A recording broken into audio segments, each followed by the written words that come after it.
Hey, how's everybody doing? It's Dockliff here, and I got a Black Ops gameplay, but it's just necessarily a backdrop to what I'm going to talk about. I'm going to kind of do something random this video, and I've been meaning to do more of this because, I have a lot of Black Ops gameplay stored on my hard drive, but first is first. I was thinking about doing a live commentary session with my friends on this game, and, just make it fun overall, because I don't necessarily want to play by myself, although I probably will. And I don't know how it's gonna work out. One game, I could go. I think one game I had like a 50 something and 6, and then the next game it would be like 33 and 20. I was playing Demolition, trying to get Ninja Pro, and it's something that I kind of hate doing, going for pro perks.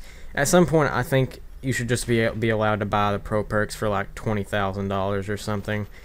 Or 20,000 COD points, because it gets really annoying trying to get them. I don't care about the price. I just want to get them immediately. And especially for someone that plays competitive, they don't want to try to get lightweight pro, sleight of hand pro's easy, but Ninja Pro, they don't want to do that. They don't want to take the time to do that, and nobody does. So, whatever. And using the jammer, I use jammer on every single one of my classes now, simply because it cancels out every other equipment. And that's pretty good if I do say so myself. And it also hinders the radar forever since that area. But you guys know this already. But I'm just pointing out a little point here that the jammer is a very key tool. And I've tested it before. You cannot jam other jammers. It will still show up as if it wasn't there. So you cannot jam other jammers. It's the only equipment that jammer cannot jam. It cannot jam itself. So, and this is an old gameplay.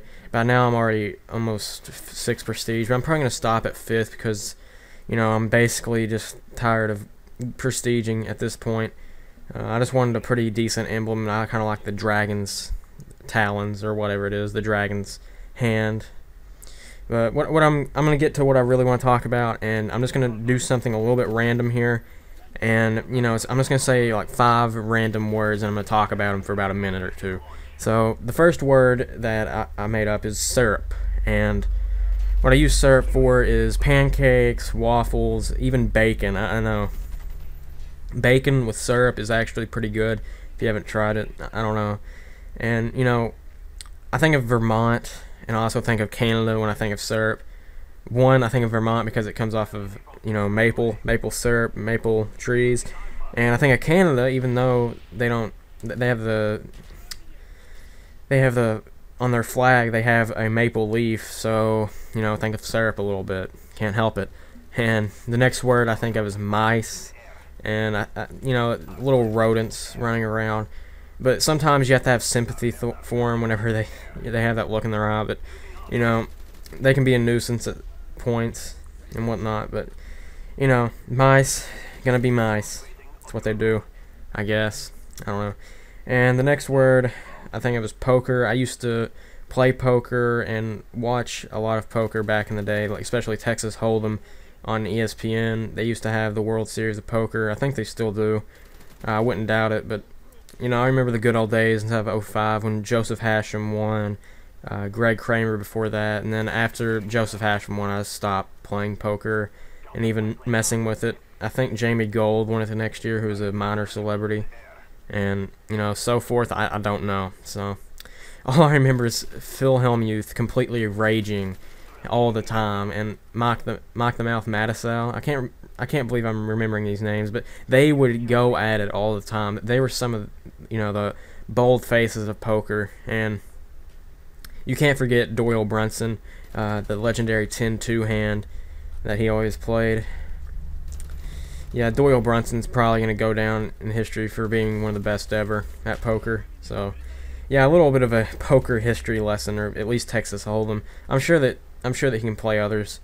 I kind of forgot some of the other names like Omaha and stuff like that. But yeah, Texas Hold'em and Omaha is my favorite types to play. So yeah, kind of weird if you don't like poker. That was kind of a weird stretch for you, but What can you do?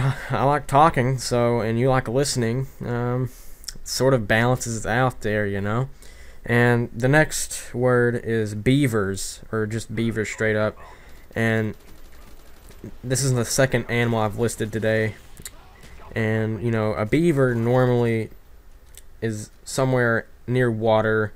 They get twigs and stuff, kind of like a bird, but not exactly. But they build homes for themselves. And funny story, I've actually seen a beaver before. My backyard is next to a creek, and I would sometimes go down there. We'd sometimes fish, and because there's a decent amount of fish back there, and you know, we saw this one beaver just there, and legend has it that it's still there. So maybe when I get my video camera, or if I do get a video camera, maybe we can go down there and see what's up. It might have migrated by now due to the fact that there's a lot less water. But you know, coming back to summertime, you know, there's a lot of floods that happen, or at least there should be, because last year we actually got out of school for flooding, and you know, what can you do about that? I mean, yeah, floods. We're going to floods. Yeah, flooding, you know, sometimes it's good, sometimes it's bad. Most of the time it's bad, because there were, even on the main roads, we have like a main highway that we use for transport or transportation, and you know, whenever water is running through that highway, it's crazy. So, you know, at some point, you know, you just have to say, what the heck? And, you know, it mainly floods in like May, June, and stuff like that, but it really didn't flood once, and that's just surprising to me. So that's kind of weird that it didn't flood hardly any. It did rain, like over the past few nights. Like it rained quite a bit, but not enough to where, you know, it made a difference of anything. So I mean, yeah. And the very last word on my list is kites. And I never really flew a kite. I mean, I did like a few times, but as far as I can tell, you know, pretty cool, but you know, who's really going to spend their time flying a kite? You know, I don't know what to say here. I mean, it's just a kite. It's simple as that. I know that that's how electricity was discovered and stuff like that, but you put a key to the edge of the kite, it shocked them, the electricity, and it somehow captured it, I guess, and there you go. So that's the main kite topic that I have for you. There's really no other point to a kite except for that one historic event that happened. So other than that, this video is wrapping up, as I'm probably going to get the last kill here. I think I go 49-3 with the Commando, Domination WMD. Hope you guys have enjoyed. As always, have a nice day.